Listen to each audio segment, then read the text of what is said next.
விடுமுறை தினம் என்பதால் குமரியின் குற்றாலம் என அழைக்கப்படும் திருப்பரப்பு அருவியில் ஏராளமான சுற்றுலா பயணிகள் குவிந்திருக்கிறார்கள். மேலும் விவரங்களை வழங்குவதற்காக செய்தியாளர் பீட்டர் ஜெரால்ட் இணைகிறார். பீட்டர் ஜெரால்ட், சுற்றுலா பயணிகளுடைய வருகை அப்படிங்கிறது எந்த அளவிற்கு அதிகமாக காணப்படுகிறது? விவரங்கள்.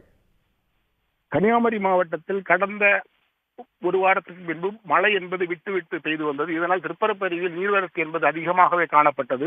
இந்த நிலையில் மழை காரணமாக சுற்றுலா பயணிகள் வருகை என்பதும் திருப்பரப்பு அருவியில் ஓரளவுக்கு இருந்து வந்தது. கடந்த 2-3 தினங்களாக மழை என்பது பெய்யாத காரணத்தால் திருப்பரப்பு அருவியில் இப்போ ரம்மியமாக தண்ணீர் என்பது கொட்டி வருகிறது. 3 அருவிகளிலும் தண்ணீர் என்பது பச்சை பட்டுடுக்கதை போன்று முல்லைப்பூ விழுவதை போன்று வெள்ளை வெள்ளையிலிருந்து பார்ப்பதற்கு கண்களுக்கு ரம்மியமாக அளவில் தண்ணீர் விழுந்து வருகிறது.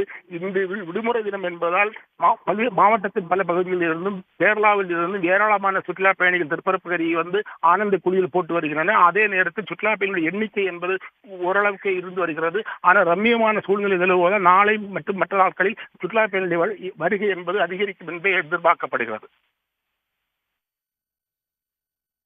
பீட்டர் ஜெரால்ட், தகவல்களுக்கு நன்றி. உடனுக்குடன் செய்திகளை தெரிந்து கொள்ள சன் நியூஸ் பெல் ஐகானை கிளிக் பண்ணுங்க.